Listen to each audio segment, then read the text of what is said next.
Sejam bem-vindos todos. Seja bem-vindo, Felipe. Eu vou compartilhar aqui com vocês o link que a gente está ao vivo lá no Facebook, tá? Para que, se vocês quiserem compartilhar nas suas redes, vocês podem, tá bem? Felipe, você quer compartilhar a sua tela já? Pode ser, vou compartilhar aqui. Depois, no final, eu compartilho o vídeo na comunidade. Sim, como você preferir, então, tá?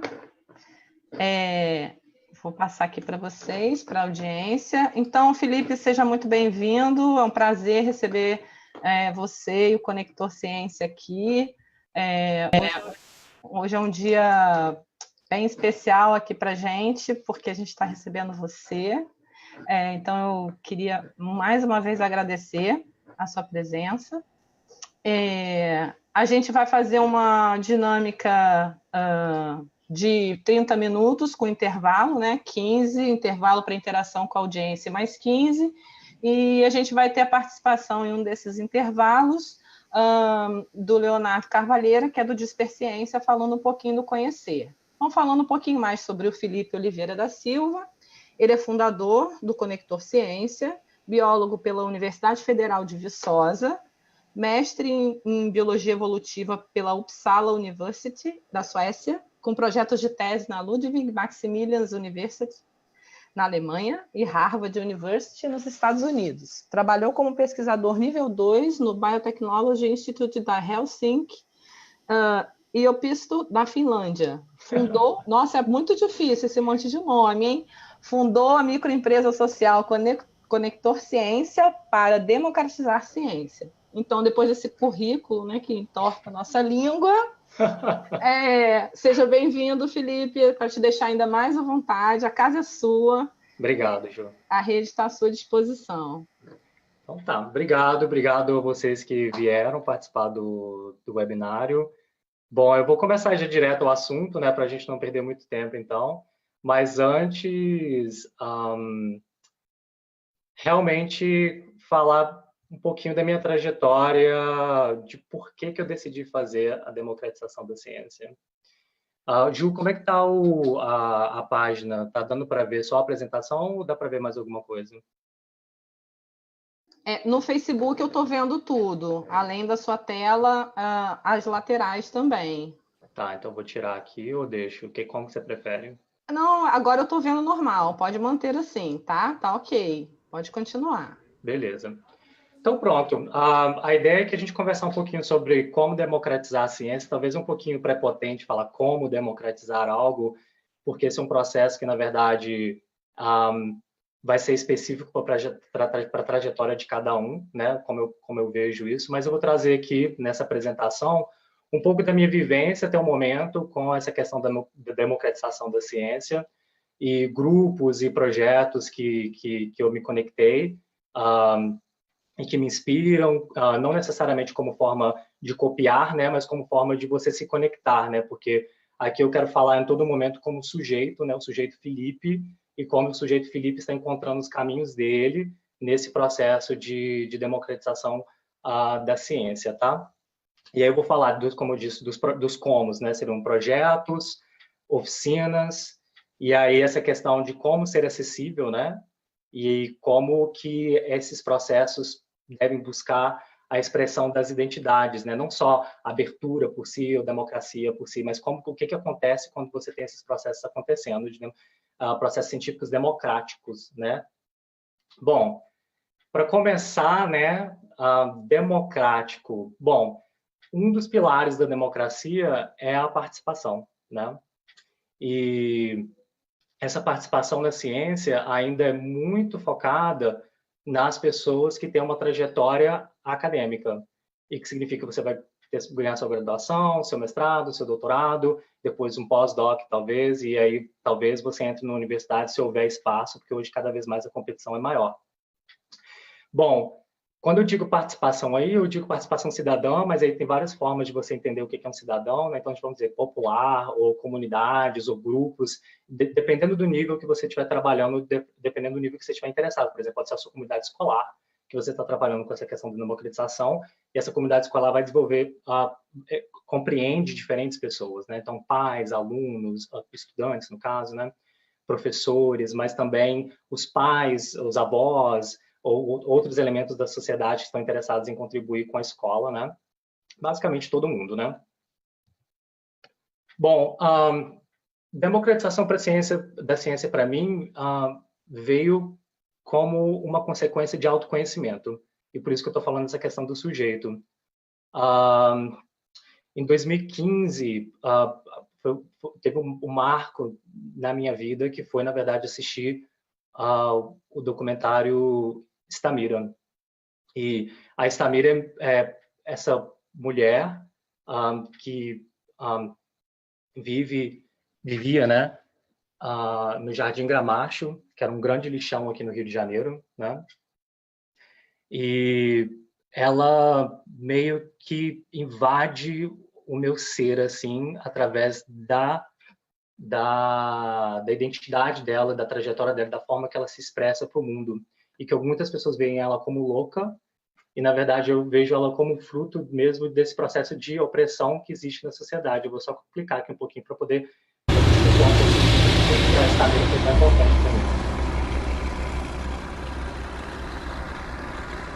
Isso aqui é um depósito dos restos. Às vezes é só resto. E às vezes vem também descuido. Resto e descuido. Quem revelou o homem como único condicional ensinou ele conservar as coisas.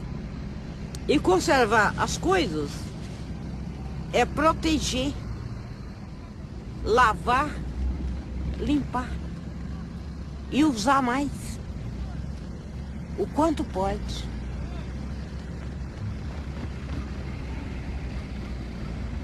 Você tem sua camisa, você está vestido, você está suado. Você não vai tirar sua camisa e jogar fora. Você não pode fazer isso. Quem revelou o homem como o único condicional não ensinou trair, não ensinou humilhar. Bom, a Stamira, para mim, ela foi uma chamada pessoal de realmente entender qual era o meu papel no mundo e o que eu poderia fazer do meu tempo para contribuir com a sociedade. Eu estava num momento da minha vida que eu realmente estava enfrentando uma depressão, e esse é um processo que hoje em dia é muito comum na academia, como a gente tem acompanhado nas notícias, por exemplo, saiu recentemente na Nature e em vários outros meios de divulgação, que realmente existe uma pressão enorme dentro da academia, uma desconexão grande, e essa falta de propósito mesmo, de como que a ciência se conecta com o todo, né? Como que a ciência se conecta com a sociedade, como a tecnologia se conecta com a sociedade. Tem pessoas estudando isso, mas eu acho que, para mim, isso foi um grande chamado de como que eu estava me sentindo não conectado com o mundo lá fora, né? Com o mundo fora da academia. E que esse foi o momento de acordar e realmente perceber que aquilo era algo que eu precisava fazer.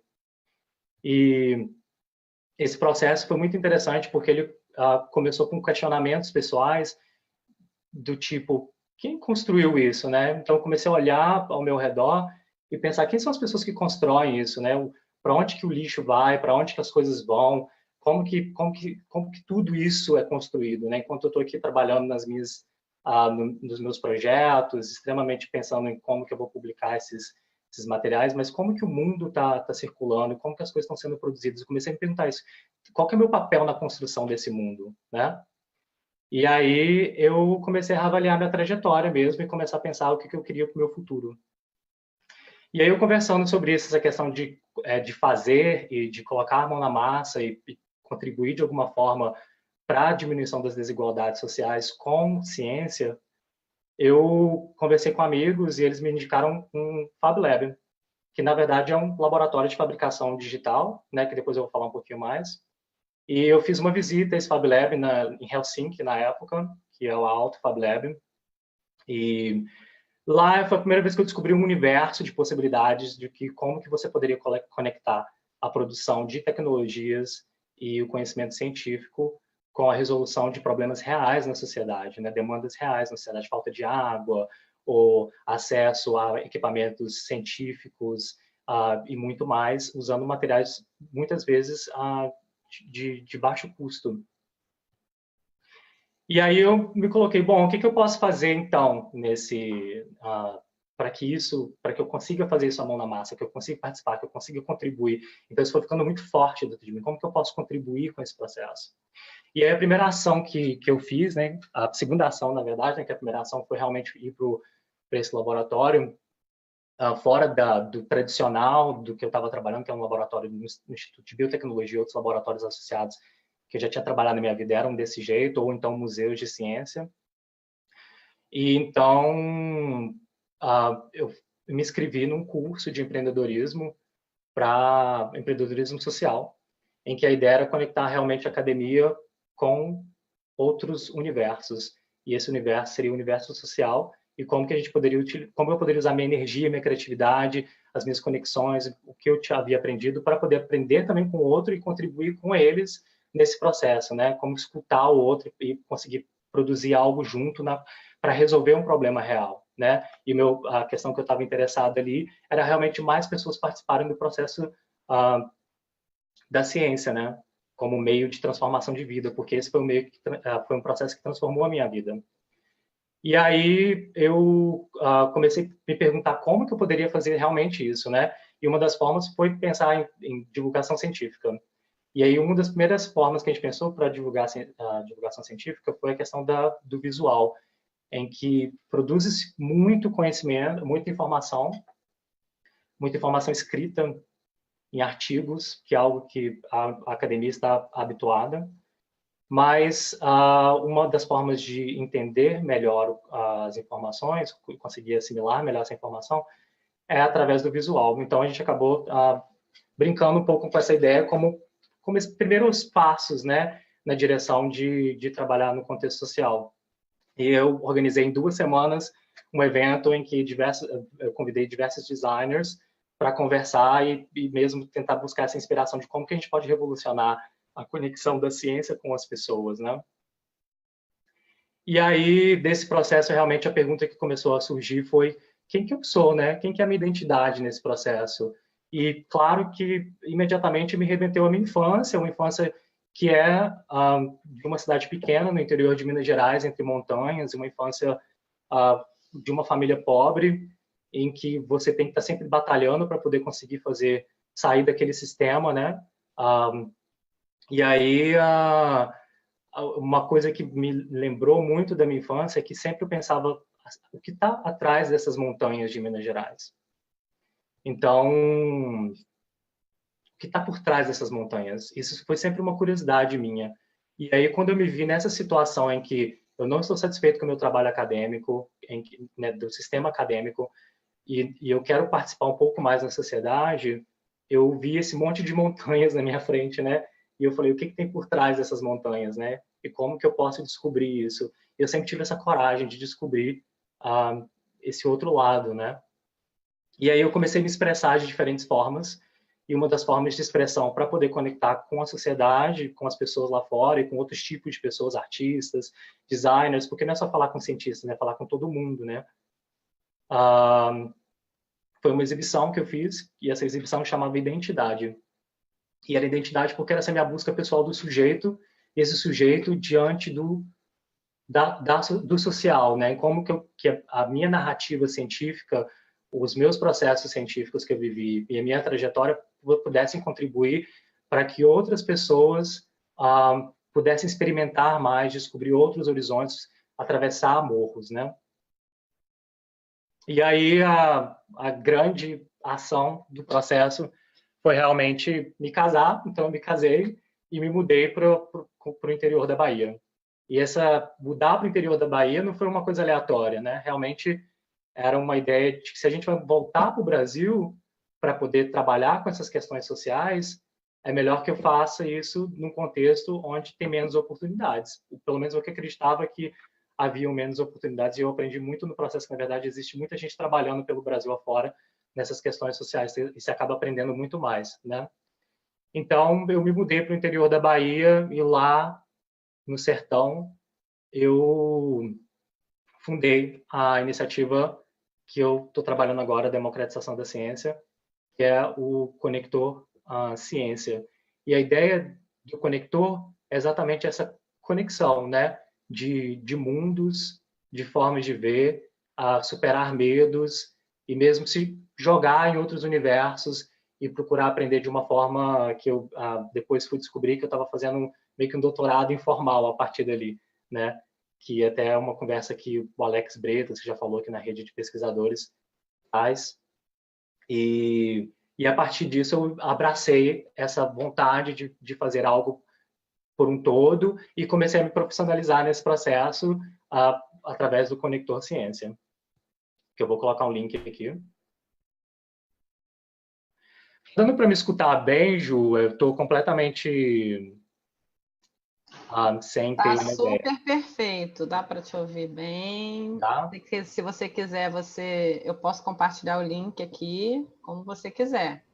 A gente já fechou os 15 minutos, né? Isso, a gente, na verdade, vai fazer um intervalo agora, eu estava só aguardando você me dar a orientação. Eu vou posso só mostrar um pouquinho do... Claro, por favor. Essa introdução mesmo. Fique à vontade. Vocês estão vendo com uma caixinha aí, né? Tem uma caixinha, né, Ju? Isso, a gente está vendo o site do Conector. Uhum. Beleza. Bom, eu vou só passar um videozinho rápido aqui, que vai dar um pouquinho dessa percepção de como que a gente está fazendo essa democratização da ciência no chão da escola. Você me permite isso? Claro, por favor, o espaço é seu. Tá bom? Fique à vontade. E depois a gente parte para a segunda etapa, que é realmente dos projetos e tal. Claro, por favor. Foi uma atividade com um toque de bateria.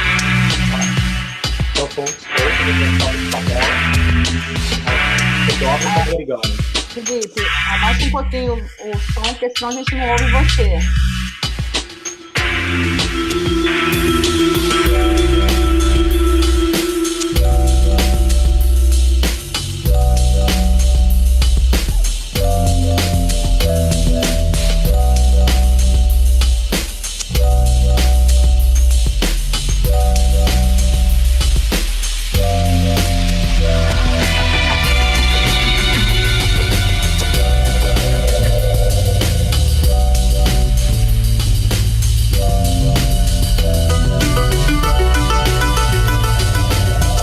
Coisa legal, tipo, eu vi uma coisa bem espalhada assim, sabe, parecendo várias bactérias, uns buracos. Nunca tinha pego um equipamento desse e descobri também que tem outras formas de fazer, não só do metal, do papel. Não gosto muito de ficar montando coisas, mas até que isso foi a primeira coisa que eu tive interesse de montar, realmente. E eu achei muito legal a experiência.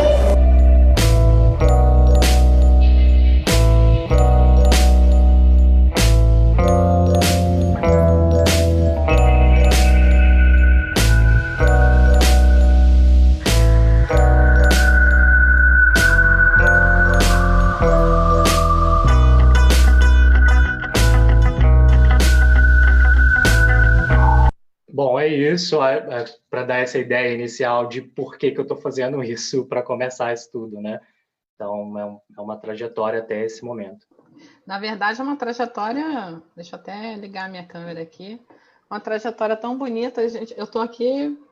Eu já conheço um pouquinho, mas é muito bom que todos conheçam, porque, na verdade, nossas experiências acabam contribuindo muito para as nossas escolhas, né, Felipe? Então... Você tocou em pontos tão importantes, essa questão da gente ficar se perguntando qual o propósito daquilo tudo, né? Você teve contato com tantos tipos de conhecimento, por que não integrar todos eles e por que não compartilhar oportunidades, não é? Então, quando a gente se conheceu via o Alex Bretas, né, que você citou, realmente foi um encontro muito bacana. Eu agradeço a oportunidade de ter te conhecido. Se vocês quiserem fazer perguntas para o Felipe, senão a gente pode passar para... Eu vou passar a palavra, Felipe, enquanto eles estão pensando nas perguntas, eu vou passar a palavra, então, para o Leonardo, para ele contar um pouquinho por que ele está aqui hoje, né? Por que ele está nos contando. Gilda, seja bem-vinda. Vou colocar ele para conversar um pouquinho com a gente. E ele vai contar um pouquinho do conhecer e por que eu chamei ele para estar aqui hoje, logo nessa conversa com você, nesse primeiro momento, né? Então, partindo da sua trajetória, chegando no Conector Ciência, que é um trabalho muito bonito, que você vai contar um pouquinho mais depois, né? Sim, agora a gente vai entrar em outros processos aqui. Realmente a trajetória de por que está fazendo isso, né? Por que você democratiza alguma coisa ou quer participar desse processo, né? Sim. Não é algo que vem do nada, né? Sim, exatamente. Então, assim, aí na segunda parte você vai contar mais detalhes e a gente está curioso. Enquanto isso, eu vou pedir para você, então, parar de compartilhar sua tela só um minutinho para a gente ver vocês um pouquinho melhor, para a gente bater esse papo rápido aqui, para a gente partir para os projetos e tudo isso. E a gente não queria tenho certeza se eu sei como não compartilhar aqui, Ju.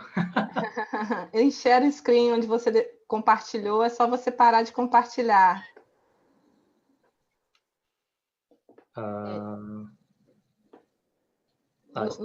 Aqui, beleza. Isso. Desculpa, gente. Não, imagina. Bom, o Leonardo acabou de cair, que ótimo, mas é bom que a gente se vê assim um pouquinho, logo ele volta, só para contar um pouquinho o porquê do convite. Felipe, você ia comentar sobre democratização da ciência, né?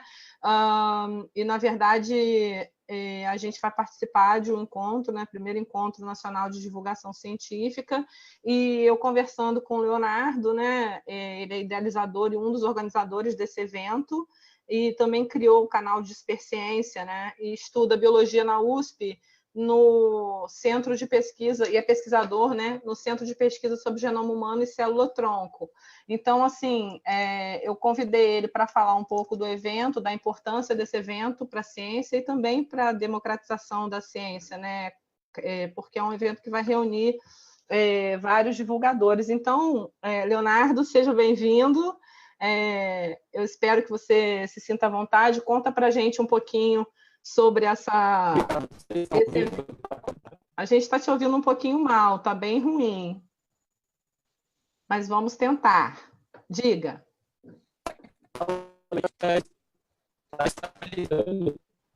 Realmente a gente acho que a gente não vai conseguir te ouvir, Léo. Infelizmente está bem ruim mesmo a internet. Mas acho que é importante a sua presença. Eu vou falar um pouquinho... Vê se agora você consegue falar, Léo. Tecnologia, né, Felipe? No presencial a gente não tem tanto esse problema, mas eu acredito que ele consiga conversar com a gente. Eu não sei onde ele está em São Paulo, na capital, né, Léo? Eu não sei o que está vendo com a conexão dele, mas se ele Vocês estão ouvindo agora? Agora sim, Léo, estamos sim. Eu cortei o vídeo para poder falar, pelo menos. Fica à vontade, fica à vontade. Eu não consegui ouvir direito o que você falou, Ju. Não, só estava apresentando você e explicando por que a gente convidou você para essa participação hoje, já que o tema do Felipe é como democratizar a ciência no século XXI. E a gente está prestes, bem perto de um evento que vai acontecer, né, o primeiro Encontro Nacional de Divulgação Científica, que é o Conhecer. Então, já que você está organizando e a gente vai estar presente no evento, a gente gostaria que você contasse um pouquinho mais, que eu acho que tem tudo a ver com essa trajetória também, que o Felipe e as nossas escolhas, né? Quando a gente escolhe divulgar a ciência, né? Assim como o Felipe, de democratizar a ciência, tem sempre um caminho, uma trajetória até aqui. Então, conta para a gente um pouquinho sobre o evento e como tudo vai acontecer, Léo, por favor. Primeiro, obrigado, Ju e Felipe, pelo espaço. Eu acho que tem tudo a ver a sua apresentação e seu projeto com o Conhecer, Felipe. Principalmente conversando com a parte que você falou sobre depressão, eu não entendi especificamente se você tem depressão, mas eu tenho depressão, e isso tem tudo a ver com a academia, como você falou.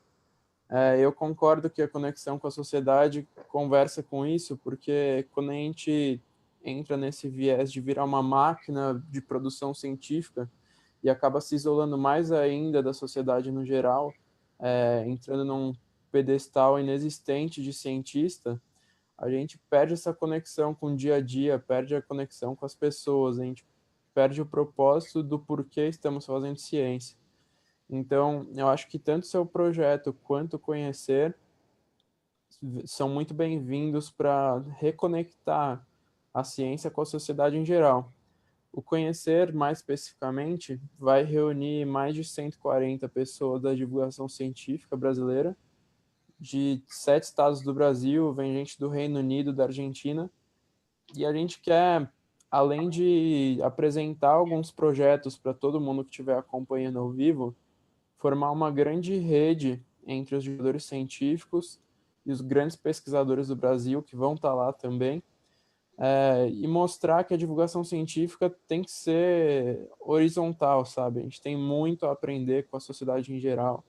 A gente só sabe um pouco mais de um dos pontos do conhecimento, que é o conhecimento científico, mas, por exemplo, só com jornalistas científicos, com gente que faz divulgação científica de fora da academia, a gente tem um mundo para aprender sobre a própria divulgação científica. E esse evento vai ser muito interativo, então, para você que estiver acompanhando a transmissão aqui e quiser participar também do conhecer, dialogar com os divulgadores, com os grandes pesquisadores, você vai poder pela nossa transmissão ao vivo ou pela hashtag Maio Mês da Ciência, pelo Twitter, que a gente pretende, a gente almeja os trending topics para dar a atenção que a ciência merece no Brasil. E a gente não vai conseguir para esse evento abrir um grande espaço para compartilhar experiências pessoalmente com a população em geral, mas para o ano que vem a gente almeja ter uma convivência pessoal mesmo entre os pesquisadores e os divulgadores científicos. Estão me ouvindo? Sim, ouvimos tudo, a gente está só te acompanhando e, assim, vocês podem ver, né? A gente está falando de divulgação científica, popularização da ciência e, ao mesmo tempo, a gente tem aqui pessoas que têm essa inquietação, essa angústia que chega até a levar a gente à depressão do que a gente faz, né, com tudo isso. Então, 2 declarações e isso tornando, na verdade, voltando novamente para a questão de divulgar e compartilhar, né? Essa coisa da gente fechado num espaço com tanto conhecimento e compartilhar faz bem, né? Eu acho que extravasa um pouquinho isso, né, Léo? Acho que o conhecer é um pouco isso também, né? Esse momento em que a gente pode fazer essas conexões, a gente tem Conector Ciência, rede de pesquisadores, e agora o conhecer, né? Eu acho que o Disperciência também tem feito um trabalho incrível em relação a isso, né? Obrigado, mas eu acho que o nosso grande enfoque mesmo, além de compartilhar tudo que a gente aprendeu nesses 1 ano e meio, de como formar as redes entre os divulgadores científicos, a gente quer muito aprender também, com a população em geral, com os outros pesquisadores que vão estar lá, e principalmente com gente de fora da academia, que a gente tem tanta dificuldade de se comunicar. Com essa hashtag chegando nos Trending Topics, a gente espera muito conseguir uma audiência de fora da academia. Numa reunião que eu estava tendo com a pró-reitoria da USP de pesquisa, a galera que trabalha lá estava falando que o conhecer é extremamente inovador, porque em várias décadas de pró-reitoria de pesquisa, eles nunca conseguiram comunicar com a população em geral. Eles sempre falam com convertidos, como a gente costuma dizer, com quem já é da academia. E com conhecer, a gente está tendo essa oportunidade de, pela primeira vez, atingir um grande público que não tem a ver diretamente com a academia científica. Então, a gente quer abraçar com todas as forças e espero que todo mundo entre com a gente nessa. Então, nos vemos sábado, todo mundo que está acompanhando a gente, hashtag Maio Mês da Ciência. Além disso, eu também queria registrar, né, Léo, que a gente está hoje no segundo dia do Party of Science, né, Felipe? Então, várias cidades... Várias cidades estão com esse evento, super importante também. A gente participou aqui no Rio por 2 anos, e eu estou indo amanhã para Campos. Algumas cidades, infelizmente, ainda não tem um evento, né, Felipe? A gente ficou pensando assim, poxa, mas acho que a gente também poderia falar um pouquinho dessa questão da democratização, que a gente está online em vários lugares do país, infelizmente ainda não tem o evento acontecendo, né? Então, para aqueles que estão nos vendo e tem Party of Science na sua cidade, tem o site do Party of Science, a gente vai compartilhar aqui. Ainda tem amanhã, né, o último dia. Então, é um evento bacana que leva a ciência para o bar e para um papo muito, muito legal. E eu agradeço, Léo, a sua participação, Watson. Eu agradeço a sua presença e temos muito o que conversar. A rede também está à sua disposição. O que vocês precisarem, é só conversar com a gente. Estamos juntos, né? Com certeza, com certeza. Digo mesmo para vocês e para o Felipe também, a gente tem muito a conversar, nós três. Com certeza, nós três e todo mundo que está acompanhando a gente, porque aqui a gente tem outras pessoas que trabalham com divulgação da ciência. Se eu não me engano, a gente tem aqui na sala agora, na nossa audiência, a Gilda Esteves, também está fazendo um trabalho importante nessa questão da ciência aberta. Então, e todos esses interessados que estão nos ouvindo. Então, Léo, tem alguma forma de se comunicar com você? A gente pode divulgar seu e-mail? Claro, pode divulgar meu e-mail. O mesmo que eu te passei para o WhatsApp, você pode divulgar, leonardo.carvalheira@usp.br. Todo mundo vai escrever errado Carvalheira, mas você pode divulgar. Não, eu vou divulgar, vou colocar aqui para todo mundo que quiser conversar um pouquinho mais com o Watson ou o Leonardo. E eu agradeço mais uma vez, tá, Léo? Foi muito importante sua participação. Obrigado, Léo. Obrigado, Felipe. Muito bonito seu projeto. Tamo junto aí sábado. Vamos colocar essa hashtag nos Trend Topics, com certeza. Vamos aí, temos toda a força para isso. Então tá, um beijo, Léo. Falou, gente. Um beijo. Obrigado. Tchau. Tchau. Então, continuando, vou só falar o que o pessoal falou. Agradeço mais uma vez a todos que estão participando aqui com a gente. A Ana Paula está falando aqui que é fundamental compartilhar essas experiências, né? Porque assim a gente vê que não estamos sós no mundo. A academia é feita de gente e gente que tem sentimentos e um mundo de emoções. A gente é um poço de emoção, né, Felipe? Exatamente, eu acho que exatamente, humanizar os processos científicos também, né? Que são as pessoas por trás disso, são máquinas, né? Fazendo trabalhos completamente desconectados e nem deveríamos, na verdade, né? E essa questão da divulgação científica, para mim, também é muito da escuta, porque muitas vezes a gente fala do falar, né? Então, o cientista vai e fala, o especialista vai e fala, o projeto fala, os eventos falam, e, na verdade, eu acho que a gente tem que muito mais escutar e compartilhar. Eu acho que uma das vantagens de fazer os projetos e os projetos que eu vou apresentar agora é exatamente nesse sentido, e que tem um processo grande de escuta e de participação, não só no processo de final, mas também nos meios e nos feedbacks que acontecem a partir disso para melhorar as ações seguintes, né? Então, alguns desses projetos são de ciência cidadã, né? E outras dessas questões são tratadas em oficinas, então que eu vou tratar um pouquinho agora. Na verdade, a gente tem mais alguns comentários, né? Desculpa, Ju. Não tem problema nenhum. Fica à vontade. A gente está em casa, viu? Uhum. Aqui a Dina Oliveira está dizendo que está se encantando com o assunto e a Isa Junqueira falando que está tudo muito bom. Para Lares, o evento de divulgação vai ser exibido por live, sim, a transmissão ao vivo. Depois a gente vai compartilhar aqui com você também o evento. Então, Felipe, eu gostaria muito que você desse continuidade à sua fala para a gente mostrar quanta gente está com a gente, né? Tá joia. Eu vou dar até uma cortada na apresentação também. Não, por favor, fica à vontade. A gente está adorando. Mas é porque esses 15 minutos realmente passam muito rápido, né? Então... Não tem problema. Se você quiser falar 20, está ótimo. A gente está adorando. Então, vou compartilhar aqui, tá? Tá bom.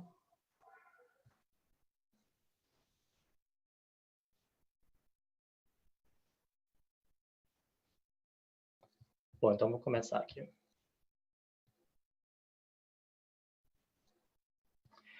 Bom, gente, é a primeira vez que eu estou fazendo um webinar, então ainda estou pegando o processo de como que é fazer um webinar e sem ver as pessoas, né? Porque para mim isso é muito importante, essa conexão com o outro também, mas tem outras formas de comunicar e a gente consegue chegar muito mais longe através da internet, né? Muito mais escalável, né?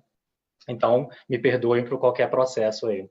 Bom, a ideia é exatamente do contexto e dos desafios e opções que tem nesse processo de democratização da ciência, que até, vamos dizer assim, uma popularização, divulgação, quer dizer, eu penso muito assim, para minha cabeça vem democratização, quer dizer, todo mundo participa desse processo, eu não estou indo para a comunidade ou para o espaço da escola ou qualquer outro espaço para trazer uma verdade ou trazer uma informação que você tem que acumular na sua cabeça e depois levar isso para a sua vida de alguma forma. Na verdade, são processos construtivos, né? Então, a gente constrói nessas oficinas e projetos juntos. Nos projetos é um pouco mais fácil, porque você tem um tempo maior para lidar com as pessoas e conversar e conseguir construir ideias realmente. Já quando você parte para as oficinas, tem um tempo limitado de 2 horas, com 20 pessoas no espaço, então acaba sendo uma aula, de uma certa forma, uma aula-oficina, né? Mas a ideia nessas oficinas é realmente focar na experiência, no processo, mais do que exatamente nos conteúdos em si, tá? Então, essa trajetória, ela parte, como novamente falando, do sujeito, né? Que é tentar me entender como pessoa, tentar entender o que eu quero para esse mundo e como que eu me coloco nesse mundo em relação às minhas ideias, né? O meu ser, como que eu penso. E é a partir disso, conectar com o que está lá fora, né? Com o outro e com as iniciativas que ocorrem em diversas partes do mundo. Mas, especialmente, eu diria, conectar com as iniciativas que estão acontecendo no Brasil, porque muitas vezes a gente olha para fora do Brasil e fica pensando, nossa, está dando certo lá, e como que eu copio isso, ou como que eu utilizo isso aqui no Brasil, como que eu adapto isso no Brasil? E, na verdade, acho que tem que ser o oposto, a gente tem que se entender como sujeito, entender o nosso contexto, que o brasileiro ainda conhece muito pouco da realidade nacional, isso mostrado em diversos dados, né, que o brasileiro ainda um pouco não tem esse entendimento de nação, e talvez seja pelo próprio processo que de formação do Brasil em si, né, e da nossa cultura, os meus tataravós, eu não sei quem são, né, então a nossa sociedade como toda é dilacerada, né, mas existem pessoas aqui dentro e processos sendo feitos aqui dentro, eu quero falar deles, tá, da gente, dos nossos, né, e uma dessas pessoas, claro, é parte do Paulo Freire, né, que é essa questão da escuta, né? Então, se você vai trabalhar com outras pessoas, um dos seus processos é escutar e perceber o ambiente, né? O que aquele ambiente precisa, o que as pessoas querem construir, que tipo de ideias elas têm e como que você e as suas ferramentas podem contribuir nesse processo que é local, não você levando, tipo, é assim que vai salvar o mundo, é assim que a democratização da ciência vai, a popularização ou a divulgação da ciência, como você queira dizer, vai melhorar o mundo. Mas o mundo melhora a partir do local, do entendimento do sujeito, da sua comunidade e, claro, pegando, depois que você se entende, elementos de fora para contribuir nesse processo. Então, a ideia aqui e essa participação dos brasileiros não acadêmicos, vamos dizer assim, né, que não é uma coisa que eu gosto muito de falar, dos brasileiros na sociedade, fora dos espaços formalizados de pesquisa, ainda é muito pequeno na pesquisa.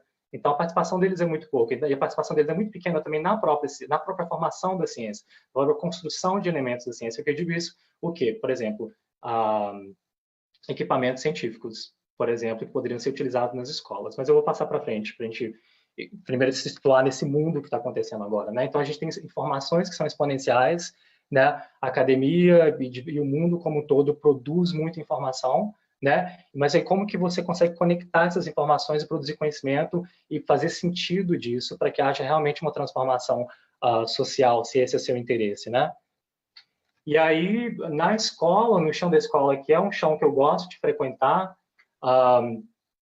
a internet e as tecnologias digitais da informação e comunicação, como, por exemplo, o celular, está num processo de essas escolas, esses espaços abraçarem essas tecnologias, mas principalmente eles acabam usando essas tecnologias como mais uma fonte de pesquisa, né? Então, em vez de ser o livro, passa a ser o celular para fazer essa pesquisa. E como a gente pensa nesse processo de democratização da ciência, é como você transforma essas ferramentas, por exemplo, o celular, em algo que é um equipamento científico também e que vai te permitir fazer pesquisa no seu espaço, no espaço da escola, né? Porque a escola, que eu acredito, e os espaços que a gente frequenta para fazer esse processo de democratização da ciência, sendo a escola é um espaço de pesquisa também. Não só um espaço de consumo de informação, consumo de ideias, consumo de conhecimentos, consumo de materiais, mas também ela pode ser e é produtora também de conhecimento, ela mesma. Né? Então, eu acho que isso é uma grande mudança, que não é só um espaço de ensino e aprendizagem, é um espaço de ensino, aprendizagem, pesquisa e também conexão com a comunidade. Né? Tanto é que as escolas têm os planos políticos pedagógicos, e aí cabe muito mais a um pedagogo falar sobre isso, porque sempre quando eu trabalho com essa interseção com a comunidade escolar. Né? Então, a primeira coisa que eu falo é chegar no espaço e conversar com as pessoas que compõem aquele ambiente, né? Tentar entender como aquele espaço funciona, observar e buscar entender o que eles precisam e como que eu posso ajudar nesse processo com a ciência, né? Com os processos científicos. Tá? E aí, claro, a gente tem que pensar que os espaços, eles são conectados hoje com a rede, né? Com a internet.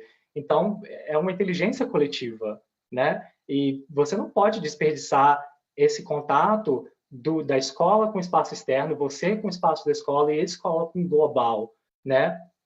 Então, tem que usar essa inteligência coletiva para a construção dos espaços, desde o pequenininho até o macro, né? Do micro ao macro, né? Que é uma coisa que a gente também brinca muito em relação aos trabalhos que a gente faz com o microscópio, porque o microscópio é a principal ferramenta que a gente trabalha, exatamente por isso, porque ela permite novas formas de observar o mundo, né? Mas a gente trabalha em microscópios digitais, que conectam com esse universo digital das mídias sociais, então você consegue dialogar com essa inteligência coletiva, né? Tanto produzindo, como também recebendo e produzindo coisas novas dentro do ambiente digital, por que não? Né? Então a escola deveria estar nesse processo de não só pegar esses aparelhos, por exemplo, o celular que chega lá no bolso do estudante, quando ele é permitido utilizar, né? Mas também, o que a gente pode fazer com esse celular para que a gente consiga fazer muito mais com ele, com essa ferramenta, né? Então, um deles é transformar o celular em um microscópio, que é o que a gente faz. Bom, e o mundo está mudando também, né? Então, as habilidades que são necessárias para os trabalhos do futuro são diferentes. Você tem a inteligência artificial já em andamento, né? Os trabalhos estão multiplicando muito rapidamente, cada vez ficando mais freelancers, pessoas trabalhando em espaços colaborativos como coworkings. Então, essa visão estática de trabalho em que você entra no espaço e permanece naquele espaço por muito tempo, isso está realmente caindo por terra, né? E você tem que pensar o que é preciso para o futuro, né? O que a gente precisa aprender para o futuro. Um dos aspectos é você dominar um pouco das tecnologias digitais, né? Mas também saber usar elas de uma forma criativa, né? E a seu favor, ir para a transformação social. Porque não adianta você só ficar produzindo mais lixo, mais produtos para o mundo, porque o mundo já está cheio de lixo. A gente viu isso no documentário da Estamira, né? Que para que produzir mais e mais e mais? Que a gente tem que produzir coisas melhores mesmo, entender o que significa melhor, né? Como palavra e como conceito, né? Então, a escola do futuro tem que trabalhar outras formas de aprendizagem. E aí, claro que você vem essa questão da alfabetização científica, que é muito importante, né? E aí você vai trabalhar a criatividade, comunicação, colaboração, pensamento crítico. E como que você faz isso, né? Através de projetos, através de interação com uma pessoa lá fora, com um elemento uma pessoa que pode vir falar sobre um assunto ou construir com a escola um determinado tipo de projeto e tentar estimular com esses projetos essas questões da curiosidade, da iniciativa, da persistência, da adaptabilidade, né, da liderança e todos esses aspectos que são do futuro. Então, a gente sempre se preocupa muito com isso, não só de transmitir uma informação e deixar lá para você se virar, mas também pensar como que esse processo pode te ajudar a desenvolver essas habilidades. E aí, por quê? Porque a gente vive num mundo completamente fluido, né, igual eu estava falando, do Bauman, né, que essas questões das nossas identidades vão mudar ao longo do tempo, ao longo dessa trajetória, né, a gente tem que se renovar, ganhar novas habilidades, desenvolver novas competências, porque o mundo é instável hoje, né? Então, as tecnologias mudam muito rápido, os trabalhos mudam muito rápido, tudo está em transformação nesse momento, uma velocidade estonteante. Então, como é que os estudantes vão lidar com isso assim que eles saírem da escola? Uma escola completamente desconectada, uma universidade que também é completamente desconectada, como que esses lugares vão permanecer relevantes? Né? Qual que é a relevância da escola, qual que é a relevância da universidade? Então, acho que tem que ter pontes nesse processo, conexões nesse processo, que são pessoas que vão transitar entre esses espaços, dialogando tanto com a academia, mas também com a sociedade como um todo. Senão, todo mundo fazendo isso como ciência, né? Pensando ciência, não como ciência acadêmica, ciência fora da academia, né? Mas pensando talvez uma ciência que é uma ciência comum, né? Não sei, algo para se pensar.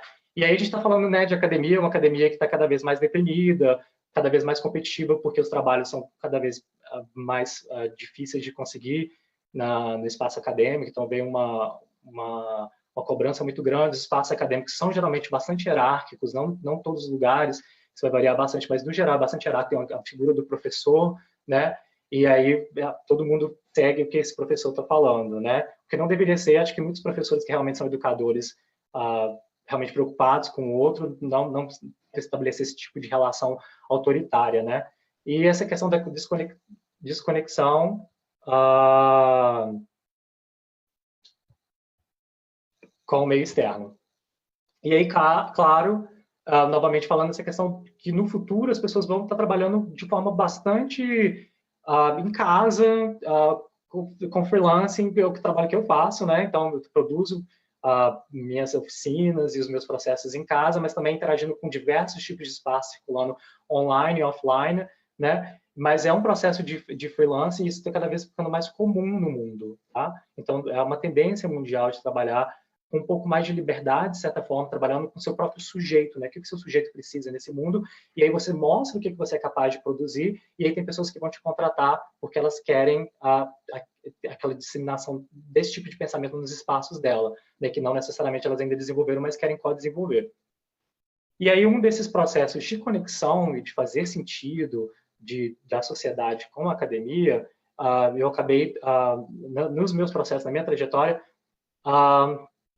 topando com a ciência cidadã. Não foi algo que eu pensei inicialmente, que eu vou lá para fora fazer ciência cidadã. Na verdade, eu fui lá para fora falando, ei, eu vou fazer democratização da ciência porque eu acho que isso faz sentido, precisa, mas isso tem que ser sustentável, né, de uma certa forma. Esse é um outro aspecto, né?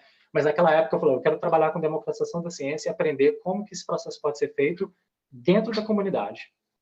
E aí, bom, eu tropecei com essa questão da ciência cidadã. A ciência cidadã, basicamente, é o envolvimento, da definição que eles colocam, tem muitas definições, mas uma delas é que os cidadãos, né, participam da produção de conhecimento científico, nas pesquisas científicas, e geralmente esse processo se dá através do fornecimento de dados. Então, o cidadão vai lá, coleta certas informações, joga aquilo num website, e aquele website, então,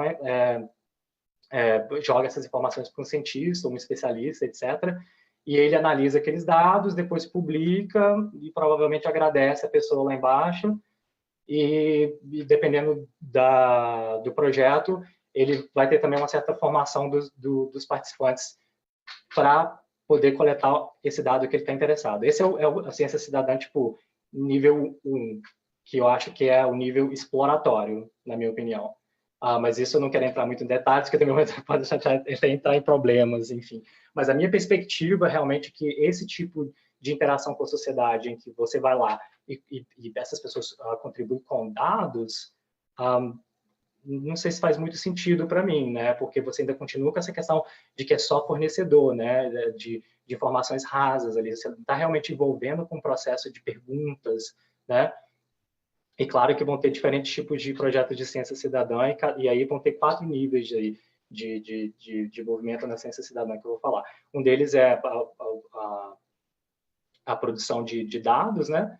A outra é quando você tem a produção de dados, mas você também está envolvido com a problematização, né? Eu vou falar isso mais para frente, na verdade, eu estou pulando um pouquinho as etapas aqui. Voltando, um dos aspectos que acaba tendo discussão, se você está coletando dados dessas pessoas, é a falta de confiança que o acadêmico tem em relação às pessoas lá fora, né? Será que esses dados são confiáveis? Quer dizer, as pessoas não são treinadas o suficientes, então tem todo esse processo de de dúvidas, né? Que de uma certa forma é relevante, porque você tem que produzir dados que são confiáveis, né? Você tem que elaborar processos dentro da academia que conseguem tirar dados que são espúrios, né? Que são problemáticos.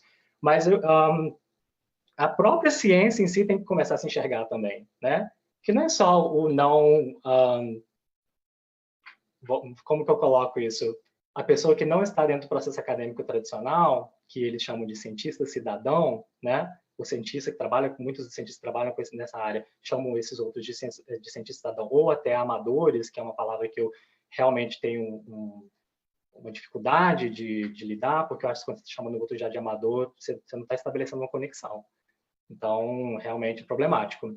Mas a ciência está passando por uma crise de reprodutibilidade. Então, 70% de alguns dos trabalhos que foram... 70% de alguns pesquisadores que tentaram reproduzir trabalhos numa publicação da Nature, do Baker, de 2016, que ele fala sobre isso, não conseguiram reproduzir trabalhos que já haviam sido feitos na academia.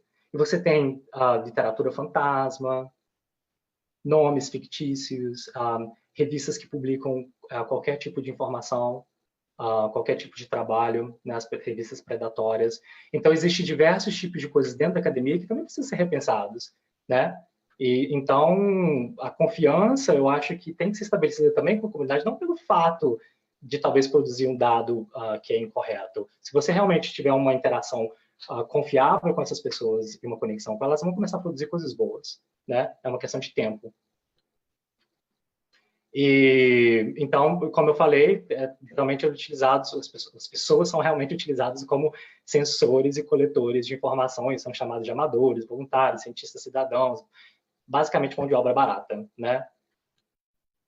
E aí, a ideia é que as pessoas nas escolas, os estudantes e professores, podem produzir, sim, conhecimento significativo, tá? Conhecimento científico significativo.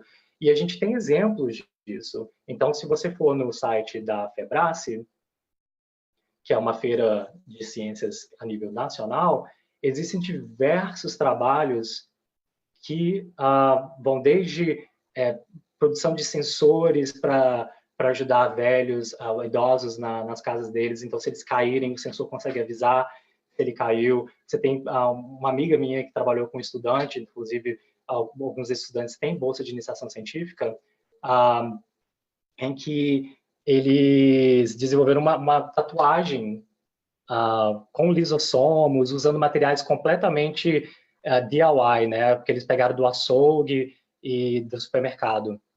Então, tem outras formas, tem coisa sendo produzida interessante em espaços fora da universidade. Realmente, acreditar mesmo que a escola é um espaço de pesquisa também, né? E a sociedade como um todo também pode ser um espaço de pesquisa. E aí, um outro exemplo bastante interessante é o programa do Ciências para Todos, né, que mostra também que é possível fazer, sim, a pesquisa fora dos espaços tradicionais, né, acadêmicos, embora interagindo sempre, né, com a comunidade acadêmica também, porque eu acho isso que é interessante, essa interação, né, um fazendo e o outro fazendo individualmente, mas todo mundo fazendo um pouco junto, que é essa questão do Ciência para Todos no semiárido. Então, eles têm toda uma documentação que auxilia aos professores a organizarem feiras de ciências e utilizarem metodologia científica, por exemplo. Não é nenhuma metodologia diferente que eles estão utilizando fora do espaço da academia, né? É uma metodologia científica também. E a mesma coisa acontece com a FEBRACE. Eles têm documentos que auxiliam nesse processo de formação, tá? Para trabalhar com ciência, ainda mesmo que seja ciência, né? Do método científico. Existem outras formas também de pesquisar e buscar informação e produzir conhecimento. Bom, acho que o maior problema, na verdade, no momento, não é nem tanto se as pessoas vão fazer coisas erradas, porque, na verdade, fazer coisas erradas faz parte do processo, né? E a gente viu que a própria academia produz coisas que, às vezes, não são tão confiáveis. Mas a ideia é, claro, tentar essa reprodutibilidade a todo custo, né? O máximo possível, Mas isso não é nem tanto que me preocupa. Eu acho que assim, o maior problema de não fazer ciência, de não estar correndo a pesquisas tanto quanto poderiam e de boa qualidade, talvez, dentro desses espaços, é a falta de acesso às tecnologias, às informações, né, das publicações, a espaços onde você se sinta bem fazendo pesquisa, produzindo conhecimento científico, e acadêmicos que realmente se coloquem na posição de serem essas pontes de escuta e de fala e de co-criação com as pessoas na escola, né?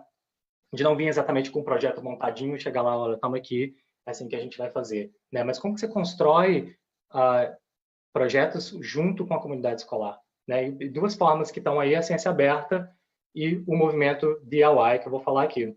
Então, os laboratórios, a maioria das escolas não possuem laboratórios, né? Dados do censo escolar, então já não tem espaço, né, para poder fazer esse tipo de atividade, mas não precisa ser necessariamente dentro do laboratório, né? Pode ser em qualquer espaço você pode fazer uma experimentação. Mas você também não tem os equipamentos, né, para poder produzir, para poder fazer essa ciência. Isso eu vi eu mesmo, assim, você vai nas escolas, tem escolas que têm laboratórios bons, mas acaba que os professores não usam, porque eles não têm medo de quebrar o equipamento por ser caro, ou então não tem um sistema estruturado de trabalho com experimentação, ou então a escola realmente não possui nenhuma ferramenta, inclusive uma das escolas municipais que eu fui, que eu estava trabalhando na época no interior da Bahia, o cantinho da ciência, que tinham 3 cantinhos, o cantinho do português, o cantinho da matemática e o cantinho da ciência. Todos os outros tinham objetos, jogos, livros. O cantinho da ciência tinha uma revista só, e mais nada. Então, isso tem que mudar, porque você tem como fazer ciência de muito baixo custo, usando materiais muito baratos e conectar com a universidade, com ONGs e com diversos elementos da sociedade que podem contribuir para uma escola mais ativa na produção de conhecimento, mas também de testar. E não testar só por testar, para comprovar, mas testar também para produzir conhecimento novo, né, como aqueles da FEBRASE. E aí você tem, então, a ciência aberta com Open Access, com Open Hardware, que são os equipamentos de fonte aberta. O Open Access você tem acesso à literatura científica, que muitas vezes é escrita em inglês, que já é um problema também. E você tem softwares, né, programas abertos. Isso está muito bem retratado em Santos et al., com a questão da ciência aberta na Fiocruz. E aí eu vou cortar um pouquinho aqui, porque, na verdade, o Open Science é exatamente ter esse acesso a hardware, software, a publicações e etc., que são produzidos na ciência e que podem auxiliar a ciência a ser produzida dentro das escolas. Estou falando das escolas, que é o local da sociedade onde que eu interajo mais na perspectiva de projetos, tá?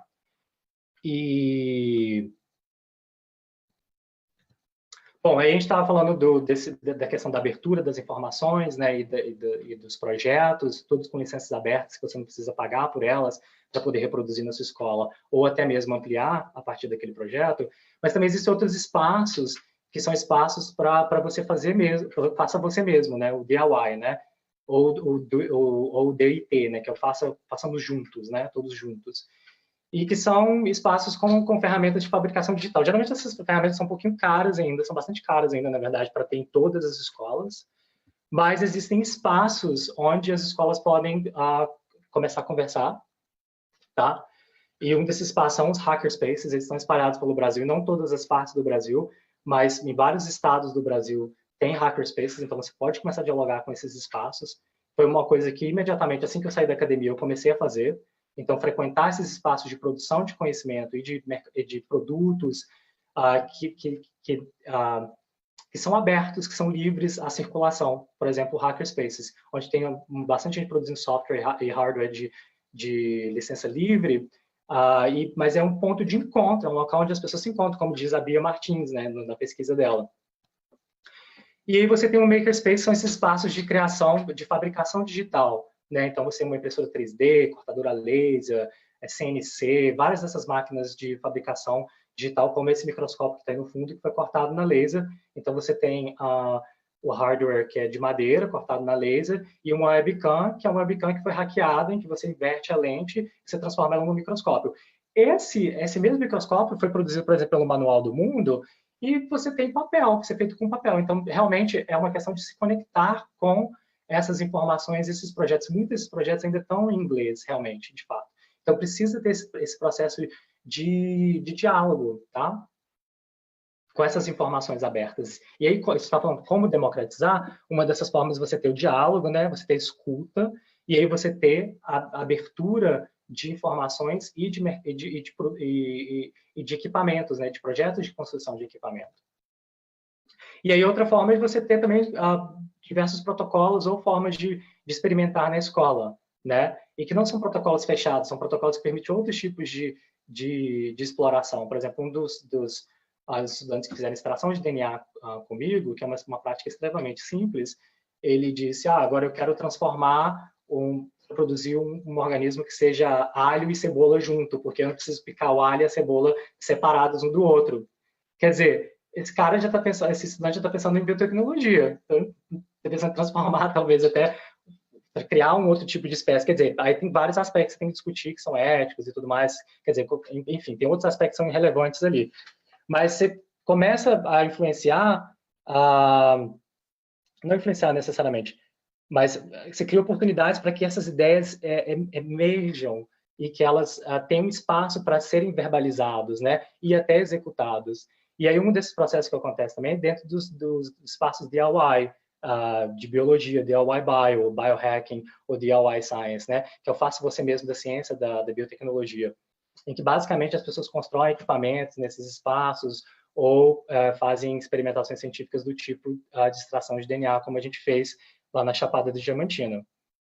E aí tem várias informações abertas, por exemplo, o GOSH, que é o Gathering for Open Science Hardware, eles divulgaram todo um roadmap onde você tem várias informações te explicando como que você pode adotar open hardware e construir open hardware, onde você pode encontrar essas informações, por exemplo, no Instructables, Thingiverse, e também nos fazedores aqui no Brasil. Tem uma comunidade onde você pode pegar essas informações. Mas muito disso também está em inglês, tá vendo? Então, quer dizer, tem que começar a produzir mais aqui no Brasil dos nossos materiais, das nossas tecnologias de baixo custo para serem utilizadas dentro das salas de aulas, adaptadas e reformuladas e ampliadas, ou mesmo criar mais espaço dentro desses ambientes na sociedade para as pessoas produzirem as próprias tecnologias delas. Mas elas precisam ter acesso a certas informações, a certos recursos, a certos espaços e até mesmo outras pessoas para conversar, para dialogar. E essas comunidades online são bastante interessantes nesse sentido. E aí você, claro, tem a questão da geografia, né? Onde que eu encontro tais espaços, né? E eu peguei aqui São Paulo, que é um caso excepcional, porque você tem diversos espaços em São Paulo para quem quiser produzir algo, para quem quiser criar algo, né? E esse algo, por exemplo, relacionado à ciência, seriam equipamentos científicos, por exemplo. Tem diversos espaços onde você pode experimentar e aprender novas tecnologias, por exemplo, Arduino, que é uma placa de prototipagem eletrônica, você pode ir no SESC e aprender um pouquinho sobre isso, que eles têm várias oficinas nessas áreas. A gente chegou a dar uma oficina, por exemplo, no SESC, de produção de microscópios de baixo custo. Você também, em São Paulo, tem os Fab Lab livres, que são esses espaços de fabricação livre em com diversas ferramentas de fabricação, como a impressora 3D, como eu disse, né, a cortadora laser. Mas o interessante aqui é você pensar que esses espaços têm que ser acessíveis para realmente como democratizar. Quer dizer, esses espaços, se eles existirem concentrados num único lugar, ou onde as pessoas ali já têm um nível socioeconômico elevado, quer dizer, será que faz tanto sentido? Então, acho que a gente tem que começar a pensar onde estão as pontas, né? E lá nessas pontas começar a abrir oportunidades para as pessoas se expressarem através das tecnologias e através da ciência. Não é nem tanto consumir a ciência, mas se expressarem a partir disso, né? Então, tem aquelas pessoas que já têm uma identidade científica, né? Que são pessoas já curiosas para testar, para etc e tal, mas tem pessoas que, através da oportunidade de ter experimentação científica num espaço que é próximo a ela se descobre, né? Ela faz esse processo de criação de novas identidades ou de revelação de novas identidades, né? Então, acho muito interessante, por exemplo, no Fab Lab Livre, e e tem também no SESC também, mas especialmente para a Fab Lab, porque ele é espalhado pela cidade, né? Então você tem vários pontos da cidade onde uma pessoa pode potencialmente acessar. E aí fica a pergunta, né? Quão distante que é, como que essas conexões acontecem da casa da pessoa até esse espaço, né? Será que ele é realmente acessível? Então você começa a pensar na acessibilidade ali como um elemento de democratização, né? Então, recapitulando, a gente tem que ter acessibilidade de conexão com a academia, né? Em diálogo, a academia escutar mais a comunidade, co-criar com ela, né? Então, você está realmente democratizando, você está co-criando ali. Você precisa ter acesso a informações, e muitas dessas informações estão em revistas fechadas ou produzidas numa língua em que as pessoas não estão, não têm, não foram alfabetizadas, né? E um outro aspecto é você ter esses espaços onde existem máquinas de criação, né, de fabricação, e acesso a projetos, né, para começar essa história, para se colocar, mas não necessariamente pensando assim, eu vou copiar isso aqui, eu preciso saber o que está acontecendo no mundo para eu absorver e reproduzir isso aqui. Não, eu quero, eu como professor, vamos supor assim, ou a comunidade escolar, ou quem quer que seja, está interessado em ter uma ciência mais prática na escola, em ter porque isso também parte muito dessa perspectiva, eu quero, né? Eu quero essa mudança. Eu, sujeito, pretendo executar essa transformação. E aí você tem que ter acesso a esses tipos de recursos, né? Então, enfim, para não tomar muito tempo também, né? E aqui é só...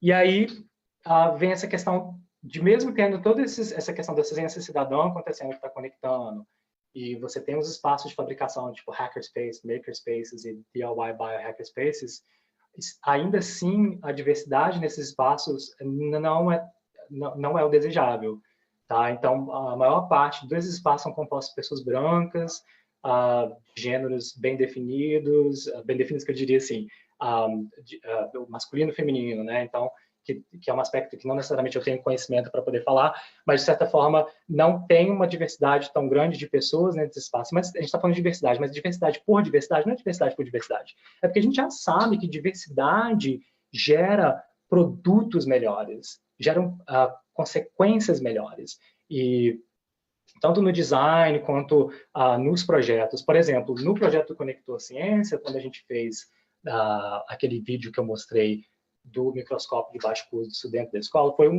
eu tive uma conversa com a pesquisadora, ela me indicou essa ferramenta do Foldscope, eu contactei o Foldscope com uma carta, eles aceitaram nos apoiar, enviaram esse material, mas por que eu fiz isso? Porque antes eu já tinha dialogado com a escola para tentar entender o que eles precisavam, o que era necessário na escola. E essa escola, a Inova Educação, eles precisavam de microscópio, eles só tinham um microscópio, e era um microscópio muito problemático, ruim, então eles queriam algo melhor para poder trabalhar o mundo microscópico. E aí, nesse projeto, a gente colocou diversos tipos de pessoas juntas para conversar. Então, um cineasta, uma produtora da cidade que a gente tinha conhecido, educadores, pedagogos e professores de ciência da própria escola, para dialogar, a diretora veio, professores vieram, e a gente, como Conector Ciência, trazendo essas outras possibilidades de solução através do Foldscope, como uma ferramenta meio de cima para baixo ali, mas como um começo.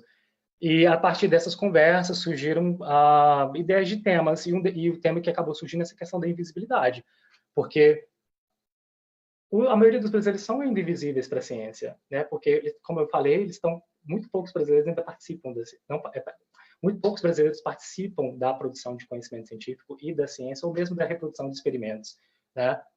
E ao mesmo tempo, que as pessoas são invisíveis à ciência, a ciência também é invisível a essas pessoas. Porque se elas não estão fazendo ciência, se elas não estão acessando informações científicas ou projetos para ajudarem nas ideias delas, nas experimentações delas, elas também, a ciência é invisível para elas, né, a experimentação científica. Então, a gente acabou trabalhando todo esse tema de uma forma colaborativa. E como que os estudantes entram nisso? Bom, nesse projeto especificamente, eles podiam escolher os projetos que eles queriam executar com essa ferramenta dentro desse tema.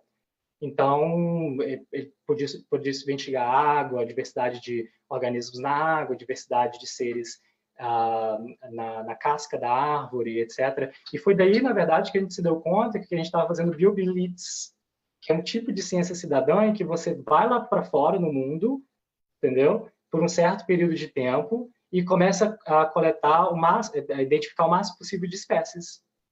Então, eu fui descobrir depois que se chamava bioblitz. Quer dizer, eu, sujeito, junto com a comunidade, a gente resolveu fazer isso porque isso que fazia sentido para a gente.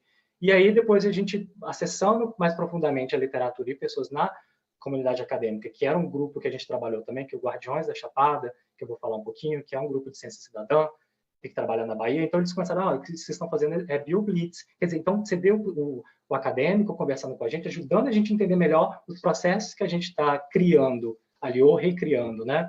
Como foi o caso. E aí eu tinha falado dos níveis da ciência cidadã, então, né? E que eu estou falando de ciência cidadã aqui é quando o cidadão começa a participar da produção de conhecimento, né? E aí, você tem um nível de dados, que você só fornece dados, né? Mas tem esse nível que você faz a problematização, que foi isso que a gente fez com os estudantes. Os estudantes tinham que fizeram perguntas e tinha uma hipótese sobre diversidade que eles encontraram numa água suja, numa água mais limpa, por exemplo, e aí eles fizeram uma análise, eles mesmos, e depois, essa publicação, eles fizeram um relatório, que seria a publicação deles desenhado, e aí a gente publicou isso em espaços, por exemplo, como o Porvir, para divulgar essas ações de inovação para outras pessoas. Por quê? Porque muitos desses processos de inovação, ou de criação, ou de produção de ciência ou experimentação científica acontecem em ilhas pelo país. E você não vê essas ilhas, né? Elas estão todas espalhadas. Então, você tem que começar a juntar essas ilhas. E um desses espaços que fazem isso é a revista do Porvir. Então, a gente escolheu ela para poder jogar essa informação. E eles gostaram, e depois começou a influenciar outros tipos de projetos a partir disso.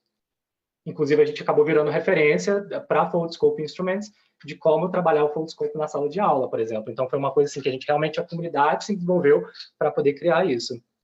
E aí eu vou falar um pouquinho agora de outros projetos que trabalham em ciência cidadã de uma forma muito mais, vamos dizer assim, sistemática mesmo, porque a ciência cidadã, na verdade, para a gente não foi o nosso objetivo, né? E acho que também, não necessariamente dessas pessoas aqui, mas o objetivo era a resolução do problema, né? E aí uma das formas de resolver isso é através da participação colaborativa de elementos da sociedade. Juliana, como é que a gente está com o tempo? Acho que eu estou falando muito. A gente já passou um pouquinho, mas a gente tem algumas perguntas, mas fica à vontade, Felipe. Acho que o papo tá bom. Se todo mundo estiver gostando, a gente continua, sem problema nenhum. Eu estou adorando. Muita informação interessante. Podemos continuar mais um pouquinho? Você acha que tem quanto tempo ainda? Eu posso só mostrar essas iniciativas aqui, os sites delas, o que elas estão fazendo rapidinho, e aí a gente parte para as perguntas. Claro. Tem algumas perguntas aqui sim para você. O que você acha? Como você preferir. A gente tem algumas perguntas, mas mostra assim, eu acho super importante. Para realmente chegar nos projetos, que acho que é o interesse de muita gente que está aqui, né? Claro. Por favor. Então, um desses projetos é a Rede Infomazônica, em que eles produziram... Bom, até uma pessoa que eu conheço que participou desse projeto, que é o Gui Massan, que ele tem uma iniciativa também de produção de oficinas e de ciência cidadã, e de relações com cidadãos, por exemplo, em oficinas em SESC, em diversos espaços, para as pessoas realmente botarem a mão na massa para produzir equipamentos que ajudem elas a investigar o mundo e se expressarem, né? Expressarem suas identidades através dessas ferramentas, quebrarem medos, desconfianças, né? E outros processos emocionais que também fazem parte da experimentação, né? E no caso dessa rede infomazônica, eles construíram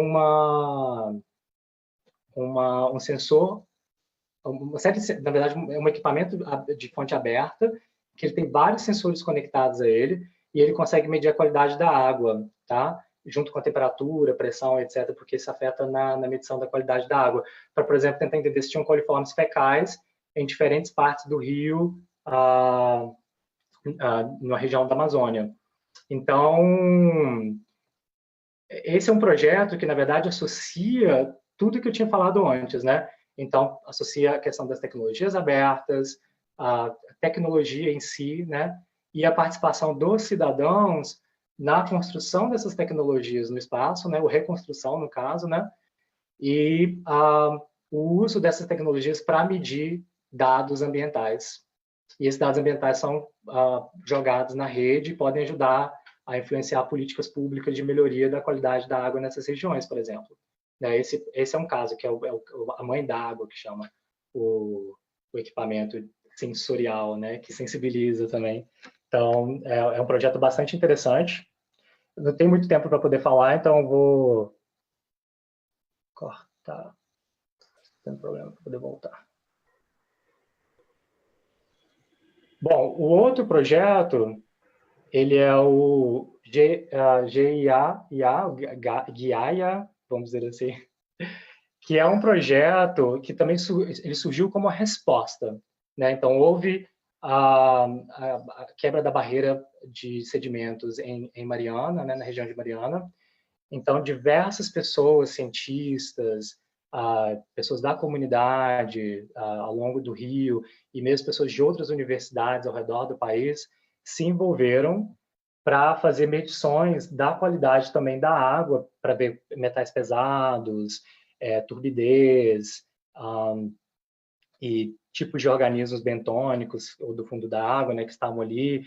Então, foi realmente um trabalho colaborativo, inclusive financiado de uma forma coletiva também, porque foi um financiamento coletivo que eles conseguiram a maior parte dos recursos. E então o cidadão está participando tanto do financiamento da pesquisa científica, que ocorre em associação com a sociedade e a universidade, mas também ele pode participar do processo. E aí eu cheguei até a conversar com o pessoal os organizadores do GIAIA, e eles falaram assim que teve diversas instâncias em que as pessoas coletaram as informações, as amostras e mandaram para as universidades poderem analisar, ou mesmo disponibilizaram transporte, acomodação, logística. Então, realmente, o envolvimento das pessoas também, não sei a que nível que eles se envolveram na problematização do projeto, mas você vê que tem essa associação já acontecendo tanto do financiamento ocorrer diretamente pelas pessoas, mas também delas participarem na coleta de dados e na ajuda para logística, para o projeto acontecer, né? Opa!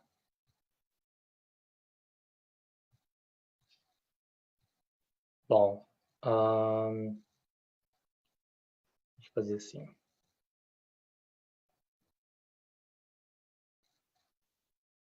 Bom, eu tenho um favorito desses projetos, mas assim, é uma coisa bem boba de dizer. Mas o iTrap é um projeto que eu particularmente tenho bastante afinidade, porque ele envolve a produção de tecnologia de baixo custo. Então, vamos aqui, costura a sua armadilha, que é basicamente feito de garrafa PET, tá? Que acho que está dando para vocês verem aqui. E aí, essa armadilha, você consegue fotografar as amostras e fazer contar o número de ovos que tem do mosquito Aedes aegypti. Então, você ajuda a entender a dinâmica de população de um mosquito que é vetor de diversos tipos de doenças virais. Então, para participar desse projeto é muito simples, porque você produz uma armadilha que é feita de garrafa PET, você pega um aplicativo de celular que eles fornecem, e aí você fotografa a sua amostra e joga esse dado disponível online, e aí eles vão poder analisar e ver como é que está a dinâmica da população desse Aedes aegypti. O projeto está em fase de implementação agora em Recife, e depois acredito que vai expandir pelo Brasil inteiro. Eles têm... Deixa eu só ver se eu consigo colocar aqui. Aí tem diversas informações aqui, depois eu acho que cada um pode vir aqui com mais cuidado. Um caderno pedagógico que foi feito dentro da pedagogia de Paulo Freire também. Você tem diversos vídeos explicativos de como que você pode participar e construir esses equipamentos de baixo custo, que são low-tech, que a gente chama, né? Porque basicamente são materiais reaproveitados ali. e que tem muito nessa pegada maker, né? Então você conecta essa questão maker, mas maker assim, o maker geralmente é com fabricação digital, né? Mas você tem a pegada DIY, né? Então, que são artefatos super baratos e que você consegue produzir esse equipamento de baixo custo em qualquer lugar. Então você não precisa ter uma universidade para poder fazer isso. Mas acaba interagindo, né? E aí você tem alguns pontos aqui, o projeto está bem no começo, então isso é bem legal. Dá para todo mundo aqui que está nesse webinar começar a participar, eu acredito. Então, eu contactei as pessoas envolvidas nesse projeto, estou esperando um pouquinho de retorno, mas realmente eu vou construir a minha armadilha e começar a participar desse projeto também, contribuir para essa investigação, tá? Só para colocar a forma que as pessoas podem contribuir, né? E participar da experimentação científica. Um outro projeto, esse é um projeto um pouco mais íntimo para a gente, porque a gente participou diretamente do Guardiões da Chapada. E, basicamente, o projeto quer fazer um levantamento dos tipos de polinizadores que tem na região da Chapada Diamantina. E, para fazer isso, conta com a participação de voluntários, no caso, né? Eles não participam exatamente da construção do projeto, mas fornecem informações e tem processo de treinamento também, de envolvimento com o projeto. E um deles a gente participou na produção de vídeo que pudesse melhorar o engajamento das pessoas para elas poderem entender um pouquinho mais sobre os polinizadores. E foi o projeto que colocou a gente realmente para entender um pouco melhor a questão da ciência setorial. Talvez pelo tempo eu não vou colocar aqui, mas realmente vale a pena conferir o projeto do Guardiões da Chapada, na Bahia. Então, a gente estava falando de monitoramento de qualidade de água nos dois primeiros, né? Por questões de coliformes fecais na água, o outro pelo entendimento da poluição que foi causada pelo derramamento de resíduos, né? E o outro, você está buscando entender a dinâmica de população de um vetor de importância nacional, né? Pela transmissão de doenças de importância como a Zika e dengue, etc. E você tem o Guardiões da Chapada, que está interessado nos polinizadores, tem uma importância super grande na produção de alimentos, né? E na manutenção de ecossistemas. E aí, finalmente, você tem a Ciência Aberta Ubatuba, que é um projeto bastante interessante, que basicamente buscou trabalhar diversas ideias, diversos processos abertos. Então, dados científicos abertos, ferramentas abertas, ciência cidadã, ele fez uma miscelânea de vários processos de abertura de conhecimento que foi produzido historicamente na região de Ubatuba. E eles têm um canal do YouTube que explica todo o processo e tal. Eu não vou entrar em detalhes aqui, porque realmente não tem tempo.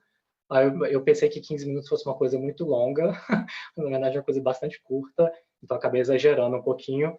Vai ficar bastante coisa fora, mas a gente pode discutir e ver o que emerge a partir desses processos. Tá? Nossa, Felipe, estou impressionada com tanta coisa que está acontecendo. Realmente, eu conhecia poucos desses projetos, agradeço por compartilhar. Eu vou passar para a interação com o pessoal do Facebook, que tem algumas perguntas para você. E quem quiser deixar mais perguntas, por favor, a hora é agora. A gente vai conversar um pouquinho com você. Felipe, na verdade, a gente tem a Mariana Souza parabenizando a todos pelo trabalho. Então, ela diz, como disse Ayrton Escobar, temos que sair do nosso castelo de mármore. Não adianta sair do castelo e falar sobre ele. Precisamos dialogar com a população. Eu agradeço, Mariana. Então, acho que o Ayrton é um jornalista, né, importante, fala bastante sobre isso. Agradeço pela participação, Mariana. A gente também agradece você estar aí com a gente na audiência, né, Felipe? Sim, com certeza. Nem sei quantas pessoas estão assistindo. Nem sei se foi interessante. Está super interessante. A Dina Oliveira está falando que ela é professora e ela percebe a ocorrência de vários aspectos citados por você e também pelo Leonardo. A Dina também já tinha participado antes, né? Realmente os professores têm um pouco dessa necessidade de mais informações, e é tão bom essa conexão, né, com pessoas que estão fazendo isso e pensando sobre isso, e levando em consideração a importância disso dentro das escolas, né, Felipe? Eu acho que você tem bastante preocupação em relação a isso. Porque a escola, para mim, é o espaço democrático, né? Então, assim, e muitos dos lugares é o único espaço onde você realmente pode fazer experimentação, ou potencialmente poderia fazer experimentação se a escola realmente abraça esse elemento experimentação. Mas como eu falei, a maioria das escolas não possuem equipamentos e laboratórios, e muitas vezes os professores não têm essa trajetória de trabalhos com projetos, então realmente tem que ser um diálogo com quem já tem uma vivência com isso, e se os professores, aquela comunidade está interessada nesse tipo de atividade, porque não adianta também você forçar, né? Então, a demanda surge do local, né? Não você levando essa informação, embutindo dentro da cabeça da pessoa, porque senão isso não faz sentido. Isso é algo que parte do eu. Daí, claro que você desenvolve o interesse, a curiosidade. Por exemplo, quando a gente fez aquele projeto do Mundo Invisível, só o fato da oficina ser o Mundo Invisível, a gente teve que produzir 2 workshops, porque um só não tinha vaga suficiente para todo mundo. A escola praticamente inteira queria participar, porque o nome já era interessante. Então, você também tem que pensar nessas estratégias, né? De como que você cria, assim, não cria, mas aflora essa curiosidade, né? E a Dina ainda complementou aqui, falando sobre a questão do baixo custo, né? O baixo custo da produção motiva a participação em muitas comunidades escolares, então está parabenizando você por isso também. Obrigado, mas... É que realmente, né, o baixo custo acaba favorecendo essa democratização, né, Felipe?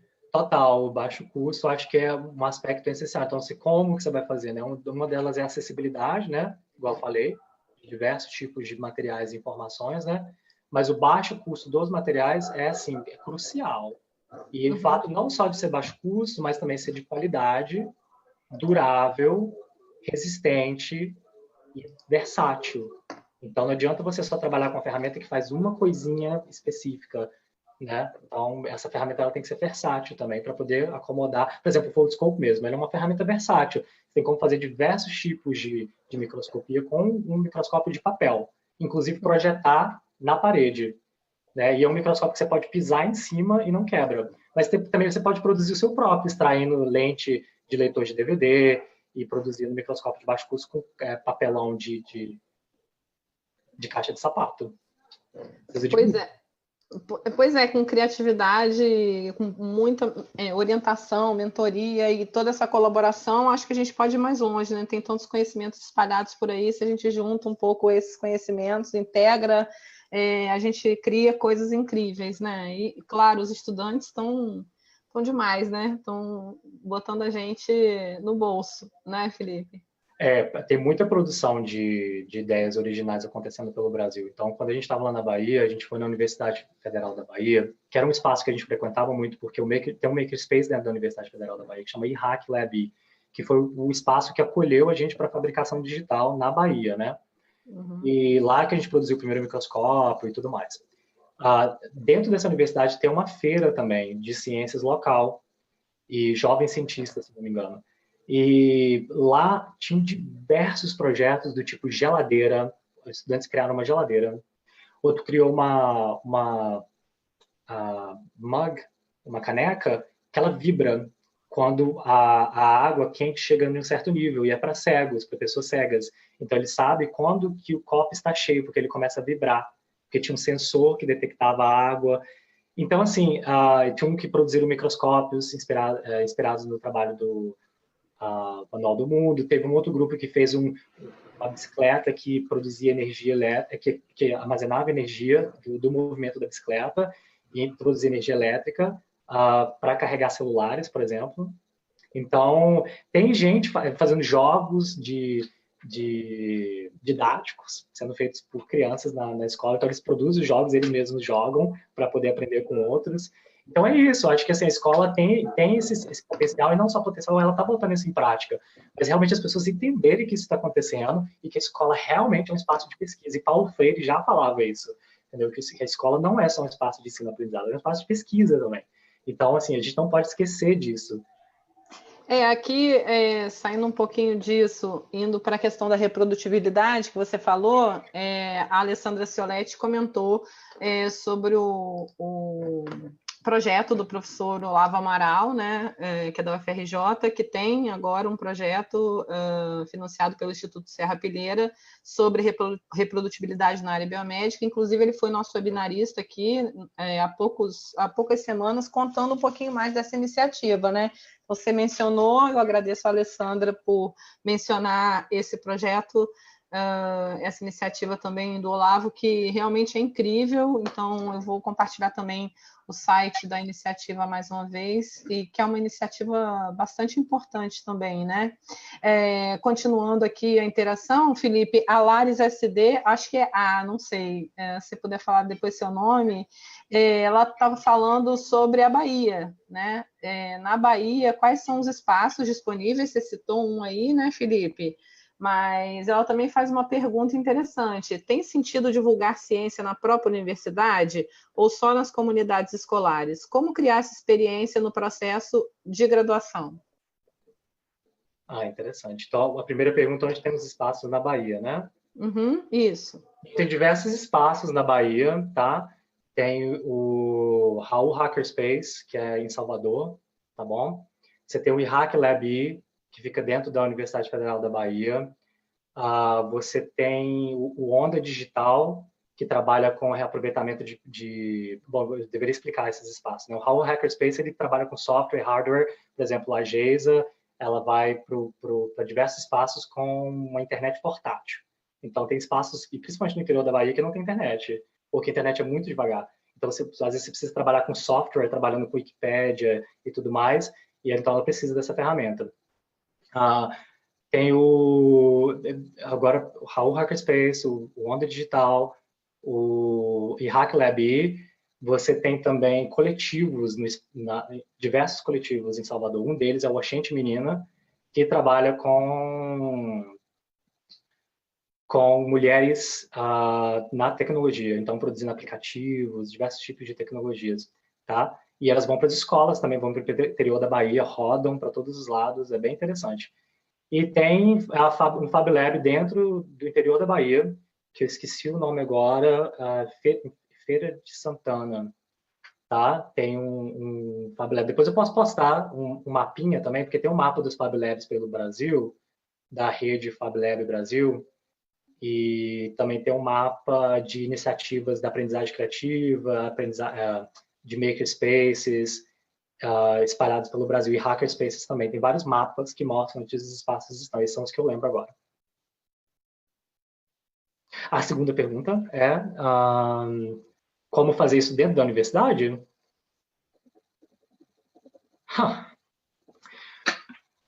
A pergunta é se faz sentido fazer essa divulgação na universidade e como levar isso para a graduação, ou se a divulgação científica é apenas na questão das comunidades escolares. Não, acho que dentro da universidade também, porque, na verdade, tem muita coisa que a universidade ainda tem que aprender a fazer. Uma delas é aprender a dialogar com as comunidades, não levar coisas prontas para elas, né? Não ser uma extensão da universidade, mas ser uma construção com o universo que está fora da universidade. E isso tem um caso específico meu, e nem é uma crítica, não, é uma construção que a gente vai aprendendo e vai desenvolvendo, né? Em que a gente teve a oportunidade de participar de um projeto da Universidade Federal da Bahia, e a gente ficou responsável por um dos grupos. Então, a gente foi na Universidade Federal da Bahia falar do contexto que a gente estava vivendo lá no interior da Bahia, porque eles estavam indo para lá fazer o projeto e precisavam ter um pouquinho de entendimento do contexto do espaço das escolas que a gente estava trabalhando. Então, a gente foi lá, apresentou esse contexto para eles, e aí depois eles tinham, a proposta deles era criar um projeto de divulgação científica visual, né? Então tinha que criar um produto visual em que as pessoas na escola participariam da produção desse material. Inicialmente, na conversa com esse grupo, aí que é uma coisa que ocorre frequentemente nas universidades, né? A ideia é levar um produto para lá e eles só fariam, tipo, apertar os parafusos, sabe, da ideia. Então, eles fariam um pedacinho de um vídeo que já estaria pronto, eles fariam um pedacinho do vídeo. E aí eu falei, bom, da minha perspectiva, vivenciando aqui esse espaço, eu acho que a gente tem que buscar primeiro entender o que essas pessoas querem e como que elas se comunicam aqui. E talvez vídeo nem seja a forma de comunicação mais efetiva aqui no interior, na Chapada Diamantina. Porque a gente, conversando com as pessoas, a gente sabia que o boca a boca era um elemento de comunicação efetivo lá. E cartazes. Então, essa ideia ficou um pouco fechada, parada, e falou, vamos chegar lá nessa comunidade e tentar entender o que eles precisam. E a gente, com os nossos conhecimentos científicos e conhecimentos de divulgação científica,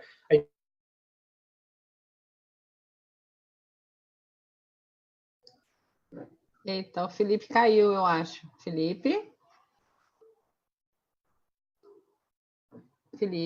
A ser facilitadora de processos e não levar um processo pronto ou um produto pronto para dentro desses espaços. E, na verdade, foi muito interessante, porque eles ficaram tão felizes com o que eles produziram, que era esse material de divulgação visual, que eles pediram para apresentar para outras pessoas. Não foi uma proposta que a gente colocou. Eles mesmos decidiram apresentar e vieram para a gente falando, olha, obrigado, porque realmente eu senti que isso aqui é meu, que isso aqui é a minha contribuição. E o mais interessante é que algumas das palavras que a gente usava para polinizadores não eram as palavras que eles usavam lá localmente. Então, se a gente chegasse lá falando de vespa, eles não entenderiam a diferença de vespa para abelha, necessariamente, mas eles tinham os próprios entendimentos deles do que era uma vespa e do que era uma abelha, e usavam nomes específicos para isso. Aí ela está perguntando como é que você sugere criar essa experiência no processo de graduação. Você falou um pouco, né? Fazer com que esses estudantes ouçam um pouquinho mais, que também tenham oportunidade de falar, né? Acho que, às vezes, na graduação, os estudantes também têm pouca oportunidade de falar. Eu acho que um elemento, exatamente, tem pouca oportunidade de falar. E, assim, interdisciplinaridade. Começa a dialogar com artistas, com designers, com pessoas trabalhando com tecnologias sociais, pessoas trabalhando com movimentos sociais. Então, se você está trabalhando dentro de um contexto que é social, acho que nada mais justo do que você começar a dialogar com essas pessoas que estão trabalhando nesses ambientes. E elas, a tendência agora é você escutar. Então, você tem suas particularidades técnicas, os seus conhecimentos e etc e tal, mas quem conhece a realidade de fato não é você, é a pessoa que vive lá. E ela vai saber melhor não necessariamente vai saber melhor, mas ela vai te dar dicas, informações e para que vocês juntos consigam construir uma ideia. Eu acho que designers precisam estar mais presentes na formação, por exemplo, de biólogos, né? Entender um pouquinho mais de como que as coisas são desenhadas, como as coisas são feitas, porque a gente acaba no laboratório consumindo também. Então, a gente usa o microscópio da empresa X, ou a PCR da empresa Y, e por que não começar a usar os nossos próprios equipamentos que a gente produz, né? A rede de pesquisadores é fã dos designers, você sabe disso, e todos os designers também. A gente tem uma parceria com o pessoal do N-Design, né? Então, logo, logo vamos ter um encontro nacional dos estudantes de design. E, realmente, os designers contribuem muito nessa questão da comunicação, né? Eles têm, não só na comunicação, mas nesse pensar no ouvir, né? Entender um pouco melhor o contexto. Então, um beijo para todos os designers que acompanham a rede. Para o Thomas também, Felipe. É o designer do conector. Isso, por favor, é um design incrível, né? Um dia ele vai conversar aqui com a gente sobre como o design entra na vida dele com tudo isso, né? Ju, posso só fazer uma... Claro, por favor. Claro que existem metodologias, por exemplo, se essa era a pergunta, por exemplo, design thinking, que esse pensamento de design talvez seja uma das metodologias que a pessoa, quem perguntou, pode interagir um pouquinho mais, porque vai ajudar a entender um pouquinho mais a escuta e como produzir coisas a partir dessa escuta. Tá? Então, design thinking para educadores tem especificamente para educadores, e que é feito com oficinas aqui no Brasil, tem gente que forma aqui no Brasil nesse sentido. A Renata Cardoso está aqui comentando que ela concorda com você e está dizendo que lá em Salvador tem muita gente produzindo. Renata, conta mais para a gente do que está acontecendo aí em Salvador. Ela está por aqui no Facebook, ela falou que lá realmente as coisas estão acontecendo, né? Você estava falando tanto da Bahia, né? Então, Márcia está dizendo que adorou conhecer os projetos e está te parabenizando. Felipe, se não tivermos mais perguntas, eu gostaria de agradecer. Não sei, o pessoal. O VC Maniero está falando que tem um espaço muito bom para divulgação de ciência, que é o Espaço Ciência Viva na Tijuca, que você conheceu, né, Felipe? O Felipe participou lá de uma oficina, depois você conta, e um beijo para a Eleonora e para todo mundo que trabalha aí no Espaço Ciência Viva, que realmente já conheço também, viu, VC Maniero? Eu agradeço, que realmente é um local incrível. Eleonora é uma professora da UFRJ que se dedica e faz coisas incríveis lá no museu. Conta aí, Felipe, já que o VC Maniero falou. Sim, a gente estava falando de projetos de ciência cidadã. É claro que tem diversos projetos e iniciativas trabalhando com divulgação científica, popularização, democratização e etc. Pelo Brasil, né? É incrível, tem muita gente trabalhando com isso.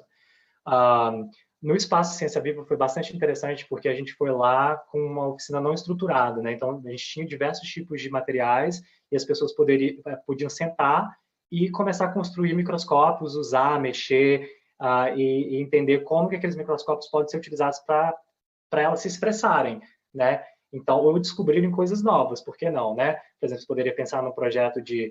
a gente estava falando do trap para pegar o mosquito do Aedes aegypti, mas por que não você produzir um projeto em que você tem microscópios espalhados pelo Brasil, de baixo custo, em que elas começam a olhar as larvas e mandar informação dessas larvas para ver se realmente é a larva do... Enfim, tem outras formas das pessoas poderem participar também. E essas mostras, né, em que você vai lá, interage com os cientistas, né, e que você gera um processo que chama capital científico, né? E que aí o capital científico é essa questão de do que você conhece da ciência, né, o que você interage com a ciência, mas também quem você conhece na ciência, né, quem você conhece que trabalha com a ciência acadêmica ou com a ciência fora da academia, ou com pessoas que estão trabalhando com popularização, realmente os contatos, né, as networks. E é dessas vivências que talvez algumas dessas pessoas realmente decidam fazer ciência e serem contribuidores da ciência. Porque, na verdade, quando a gente faz isso, a gente não pensa assim, vamos produzir cientistas, né? A ideia é pessoas que pensam na ciência, que criticamente, que conseguem contribuir para os discursos da ciência. Quer dizer, por que a gente está tendo problemas com o financiamento da ciência e a marcha da ciência é tão pequenininha ainda, e embora o brasileiro tenha um grande interesse, por que ainda as políticas públicas da ciência estão sempre sofrendo cortes tremendos? Quer dizer, e as pessoas não se levantam como o pessoal da cultura fez, né? Que conseguiram reverter coisas. Por que o pessoal da ciência não conseguiu? Então, acho que está faltando um pouquinho desse diálogo, né? E dessa escuta com o social, para que realmente a ciência faça parte do dia a dia dessas pessoas, né? E aí o espaço, por exemplo, Ciência Viva é um desses espaços que promove esse tipo de interação de capital científico, né? Conversando aqui, o VC Maniero está continuando a falar aqui, né? Ele comentou também sobre a professora Tânia, do IFRJ, que também ele menciona ser muito ativa, né? E é muito importante que a gente tenha esse papo. Eu gostaria de agradecer a Mariana Souza, que mandou mensagens muito carinhosas para a gente, e para todas as pessoas que nos acompanharam hoje. O papo vai estar na rede de pesquisadores, então, se vocês quiserem recomendar para as pessoas verem depois, o site do Conector Ciência, eu vou compartilhar aqui com vocês, a gente já compartilhou algumas vezes, é nosso parceiro, com um privilégio muito grande ter vocês como parceiros. Você sabe, Felipe, do carinho que eu tenho pela sua iniciativa, sua microempresa social, né? Então, é muito legal que você tenha trilhado esse caminho e dê oportunidade para a gente de conhecer tanta coisa legal. Uma das propostas que a gente tem aqui na rede é essa colaboração e parceria, porque cada um de nós tem um vocabulário, cada um de nós tem um papo, cada um de nós tem uma forma de ver as coisas e juntos a gente consegue atingir mais pessoas, né? Então, agradeço a todos que estiveram presentes aqui na rede, na sala. E você está em casa, Felipe. Agora você já é um webinarista. Foi ótimo o papo, foi muito agradável. Tenho certeza que todo mundo gostou, parece, pelas interações, não é, pessoal? A Ana Paula está aqui agradecendo e a palavra final é sua. Desculpa te interromper. Eu agradeço a todos vocês. Assim, é a primeira vez que eu estou fazendo um webinário, que é uma coisa assim, que eu já deveria ter feito antes, né, Ju? Então, estou sendo introduzido a esse universo do webinário. Eu confesso que eu gosto do contato, né? E seria legal ter várias telinhas aqui, a gente conseguisse ver cada rosto de cada pessoa que está fazendo, mas eu espero que, assim, mesmo nesse despreparo, nessa inexperiência minha com esse universo do webinário, espero que tenha contribuído de alguma forma com as informações que eu coletei ao longo do meu processo, porque a gente começou a trabalhar isso em 2016, então a gente está aprendendo, eu estou aprendendo todos os dias isso, é uma aprendizagem coletiva, tem muitas pessoas que estão me mentorando nesse processo, a gente brinca que é um doutorado informal e tal, mas que depois eu quero realmente dialogar mais profundamente com a academia, a gente está começando a desenvolver esse diálogo aqui com a FRJ, né, Ju, também com a parceria da Ju, da rede de pesquisadores. Então, eu tenho que agradecer a todos vocês, de fato, e se quiserem entrar em um contato um pouco mais próximo, é só mandar um e-mail para o Conector Ciência ou no Facebook do Conector Ciência. Tá bom? Eu agradeço. Antes da palavra final, ainda tem um pessoal que está aqui, né? Então, a Dina está falando que esses projetos são importantes porque promovem esse interesse, né, por fatos científicos de forma simples, acessível, além dessa qualidade. Fabíola, obrigada pela companhia. Eu acho que isso vai ser muito importante para os nossos estudantes da licenciatura, que a gente está tentando fazer eles entenderem quanto é importante criar, ouvir, e estratégias são tão importantes na educação, né, Felipe? Eu acho que todo esse conhecimento é dinâmico e cada vez que a gente transforma isso é fundamental. Eu sou apaixonada por você, pelo Conector, por todas as conversas que a gente tem, por tanto que eu aprendi já, a rede realmente tem trazido muita coisa bacana. Então, VC Maniero, eu agradeço. Ele está perguntando quando vai ser o próximo webinário, né? E qual que é o tema do nosso próximo webinário. Nosso próximo webinário vai ser sobre envelhecimento, no dia 23 de maio.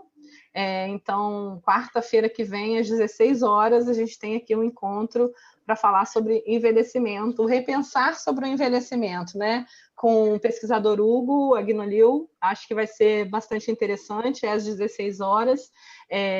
Eu espero que vocês curtam, e logo a gente vai estar divulgando aí nas redes, sigam a rede de pesquisadores, sigam o Conector Ciência nas redes sociais, que aí vocês vão se atualizando, né, Felipe? Sim. Inclusive também do webinar que vai acontecer no dia 28, né, que é parte de uma série de webinars sobre tecnologias de baixo custo, e a gente está focando nos microscópios. Vai acontecer na UFRJ, no hub da UFRJ fisicamente, que é onde a gente vai construir microscópios lá. Então, venham para o hub da UFRJ para construir coisas, mas também ouvir as palestras que vão ser transmitidas também pela rede de pesquisadores, para quem não puder vir pessoalmente. Tá? E são pessoas que estão trabalhando com microscópios de baixo custo no mundo todo. Então, vai ter o pessoal do Foldscope falando, vai ter o pessoal da Hacktheory, mas o próximo webinar com a Ju é o André, da Prometheus Science, que tem um microscópio que vai ser construído pela primeira vez aqui no Brasil, que é o FlyP, e isso vai ser feito agora, no dia 28, na UFRJ, tá bom? E, Ju, só mais uma coisinha para não tomar muito tempo, se desculpa, que, na verdade, os educadores são extremamente importantes nesse processo do que eu trabalho, porque o meu lugar de fala exatamente não é o do educador, tá? Na verdade, quando eu estou com o educador, eu escuto muito mais do que falo, tá? E, assim, eu tenho os meus processos que são dessas conexões, eu sou um conector, tá?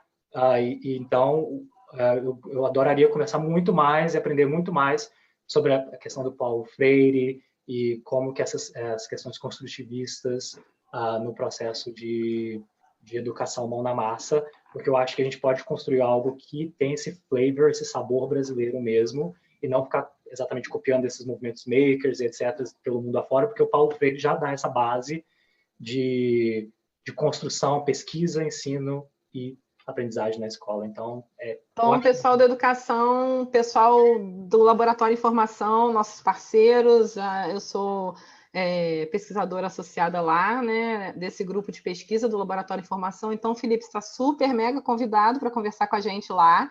Tem educadores incríveis lá, um grupo, não só lá, né, mas lá é um grupo bastante transdisciplinar, que pensa bastante nessa questão arte, tecnologia, criatividade. Então, um abraço para o pessoal do Laboratório de Informação, Denise Lanes e todo o pessoal que já passou por aqui.